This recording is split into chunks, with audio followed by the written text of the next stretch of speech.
জুলাই মাসের ২ তারিখে আমি এই ভিডিওটি করছি। গতকাল ছিল ব্যাংক হলিডে, জুলাই মাসের ১ম দিন। যদি আমরা স্মরণ করি ২০২৪ সনের এই জুলাই মাসের ১ম দিনটি, সারা বাংলাদেশ উত্তাল। কোনো কিছুই কারো নিয়ন্ত্রণে ছিল না। মানুষের মধ্যে বা মানুষের রক্তের মধ্যে একটি বিপ্লব, একটি আন্দোলন, একটি অভ্যুত্থানের যে বারুদ, এটি মিশে গিয়েছিল। যে রমণী কোনোদিন ঘর থেকে বের হয়নি, তিনিও এই সময়টাতে বের হয়ে গিয়েছিলেন। যে শিশু সারাদিন বসে শুধু কার্টুন দেখত, মিকি মাউস বা ধরুন টম অ্যান্ড জেরি, সেও জানালা দিয়ে উঁকি দিয়ে মিছিল দেখাকে মনে করত জীবনের সবচেয়ে বড় বিনোদন, প্রাপ্তি, আত্মতৃপ্তি। যে দুর্বল এবং ভীরু মানুষটি ঘর থেকে বের হতো, বাজারে যেত, মসজিদে যেত, আর মাথা নিচু করে ঘরে ঢুকত, সেও মসজিদ থেকে বের হয়ে বাজার থেকে আসার পথে দাঁড়িয়ে দাঁড়িয়ে ছাত্র জনতা যারা আন্দোলন করছে তাদের সেই দৃশ্য দেখত।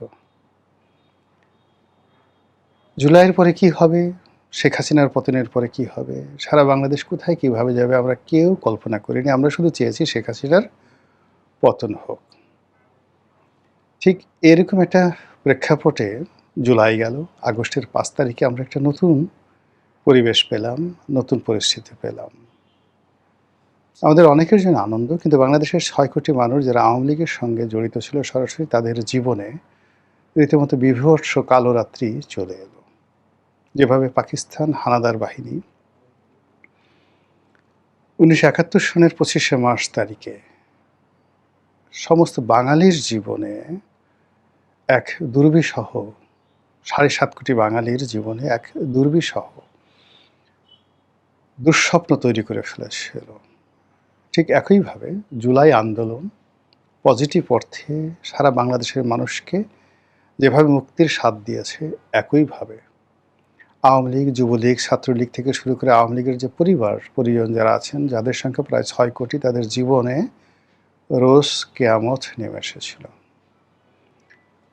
ফলে কি হলো, যেটিকে তারা ৩৬শে জুলাই বলে, মানে ৩৬শে জুলাই মানে আগস্ট মাসের ৫ তারিখে যেদিন শেখ হাসিনা গেলেন,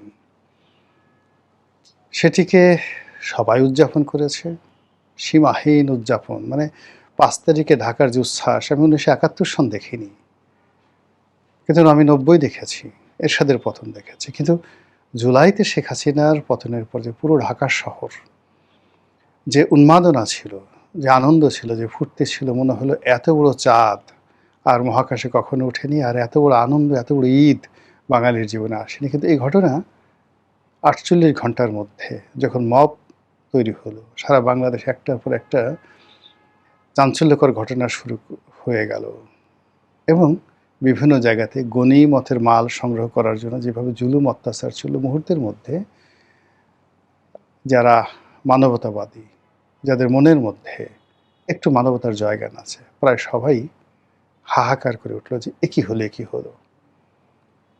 তারপর ধীরে ধীরে শুরু হলো মব, গালাগালি, টিনের ছেলে কাউয়া, অমুক আমার, ১ ২ ৩ ৪।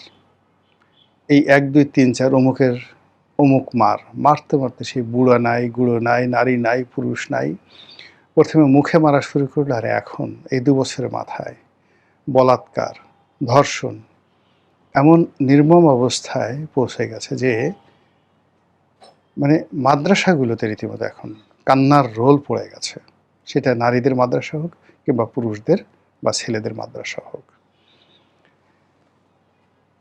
এরপর সামাজিক জীবন, রাজনৈতিক জীবন, অর্থনৈতিক জীবন, প্রায় সর্বত্রই যে হাহাকার তৈরি হয়েছে, সেই হাহাকার কারণে মাত্র ২ বছরের মাথায় যে বিশাল একটা স্বপ্নভঙ্গ, সেই স্বপ্নভঙ্গের কারণে জুলাইয়ের যারা পক্ষশক্তি ছিলেন তারা সবাই অবদমিত, অনেকে লজ্জিত, অনেকে পিছু হেঁটেছে, অনেকে মনের দুঃখে দেশ ছেড়ে চলে গেছে,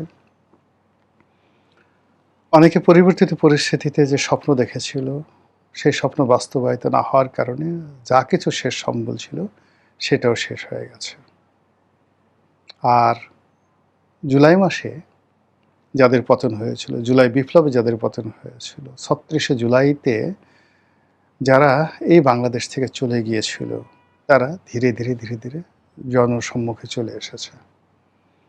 তারা মিছিল করছে প্রকাশ্যে, তারা বাংলাদেশে ঢুকে পড়ার হুমকি দিচ্ছে, ধামকি দিচ্ছে, এবং তাদের যে কোনো একটা প্ল্যান, একটা সাধারণ প্রোগ্রাম যে তারা ২৩শে জুন আওয়ামী লীগের প্রতিষ্ঠা বার্ষিকী পালিত হবে, এই প্রতিষ্ঠা বার্ষিকী মোকাবেলা করার জন্য সারা বাংলাদেশে সেনাবাহিনী ডিপ্লয় করতে হয়েছে। বোঝার চেষ্টা করুন যে জুলাই বিপ্লবের যাদেরকে পরাজিত শক্তি বলা হয় তারা কি পরিমাণ সংগঠিত হয়েছে।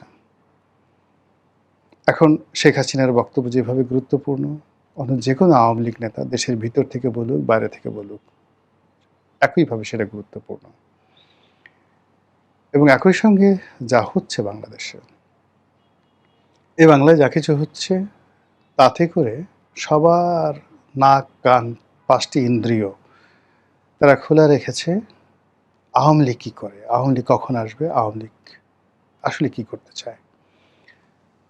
জুলাই মাসটা আমাদের দেশে প্রাকৃতিকভাবে অভিশপ্ত একটি মাস। এই মাস ব্যক্তির জীবনে, সমাজের জীবনে, রাষ্ট্রের জীবনে হাজার বছরের ইতিহাসে বহু বিপর্যয় ঘটিয়েছে। কখনো প্রাকৃতিক বিপর্যয়, কখনো রাজনৈতিক বিপর্যয়, কখনো অর্থনৈতিক বিপর্যয়, কিংবা কখনো মানুষের যে পারস্পরিক দ্বন্দ্ব, সংঘাত, হানাহানি, মারামারি, একই জাস্ট কোনো কারণ নেই। এই জুলাই মাসে বাংলাদেশে বহু ঘটনা ঘটেছে। আগস্ট মাসে এটা ধারাবাহিক থাকে, কিন্তু আগস্ট মাসে জুলাইয়ের যে উত্তেজনা, সেই উত্তেজনার যে চূড়ান্ত যে রূপ, এটা আমরা আগস্ট মাসে দেখতে পাই। আমাদের যে রাজনৈতিক দলগুলো রয়েছে, সেই রাজনৈতিক দলগুলোর জন্য আগস্ট মাস অভিশপ্ত। আওয়ামী লীগের 15ই আগস্টে বঙ্গবন্ধুকে হারিয়েছে।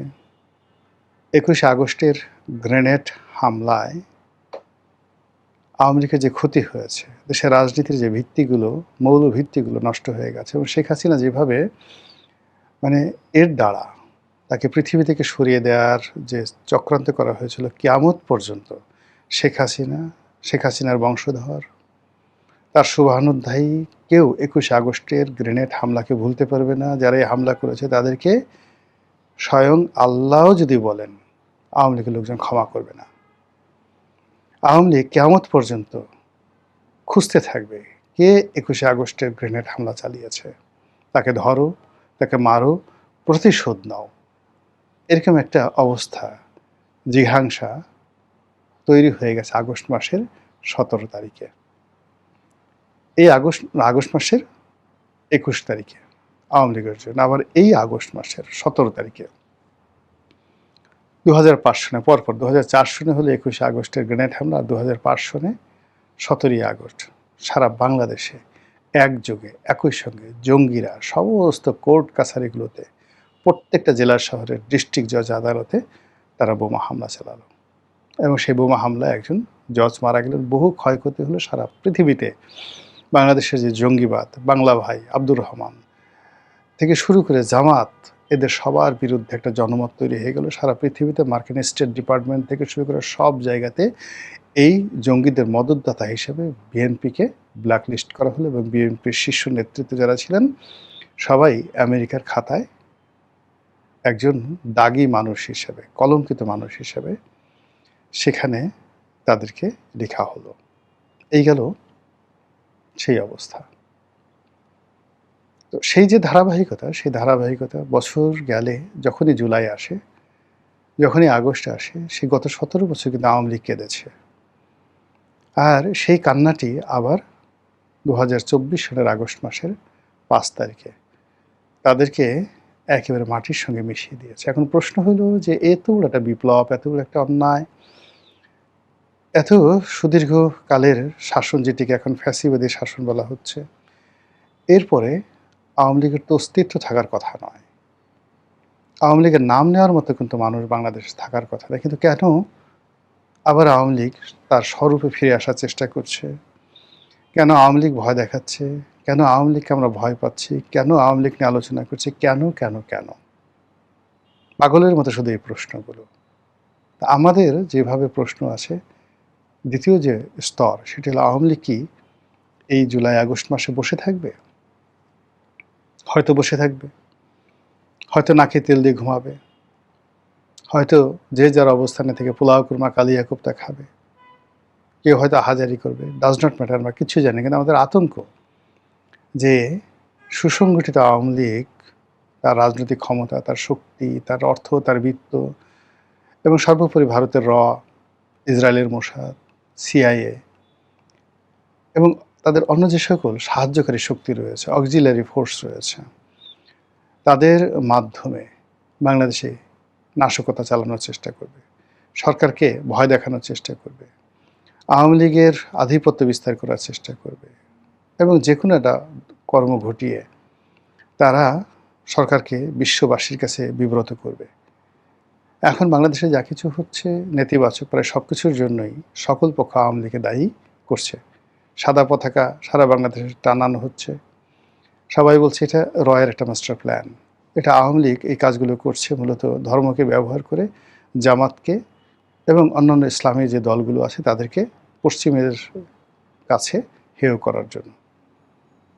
আওয়ামী লীগের যে রাজনৈতিক কৌশল এবং তাদের যে বুদ্ধিমত্তা, তারা এই কাজ করতে পারে আবার নাও করতে পারে, কিন্তু ঘটনাগুলো ঘটছে এবং এই পতাকা টানানোর ফলে আমাদের সমস্যা হচ্ছে।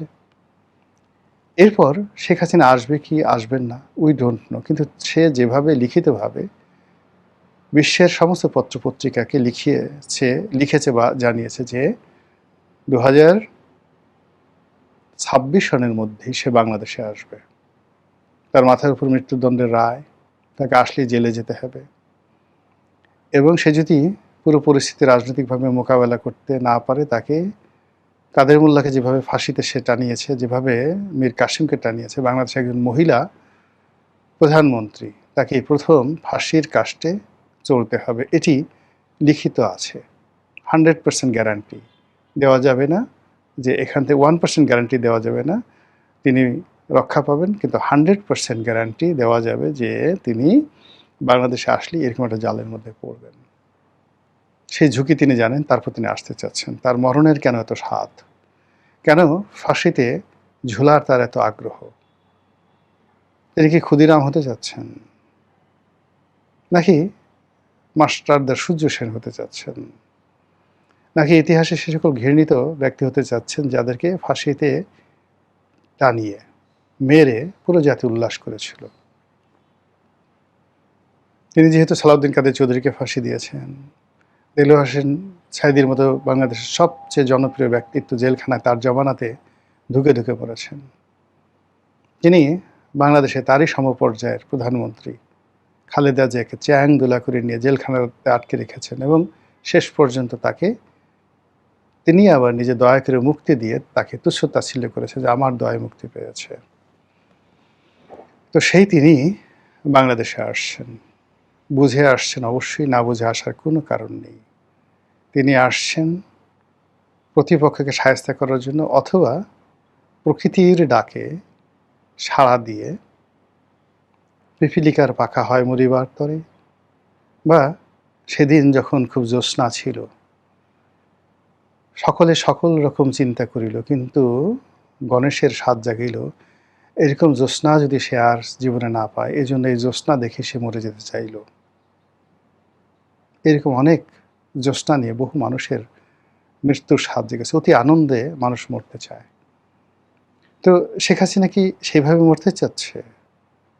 আর সে বাংলাদেশে এলে কী হবে না হবে এটা নিয়ে এখন চুলচেরা বিশ্লেষণ হচ্ছে। এবং পুরো ঘটনা অর্থাৎ এই যে শেখ হাসিনা আসবে কি আসবেন না, এবং তার যদি তিনি আসেন তা অবশ্যই ডিসেম্বর ডেডলাইন, আর ডিসেম্বর যদি ডেডলাইন হয় তার টোটাল যে স্লট এবং প্লট সেটা 2026 সনের জুলাই এবং আগস্ট মাস।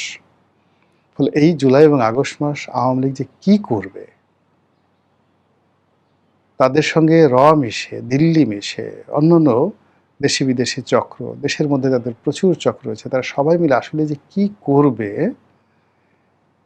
এটি অবশ্যই আমাদেরকে গুরুত্ব সহকারে ভাবতে হবে, যার যার অবস্থান থেকে সতর্ক থাকতে হবে।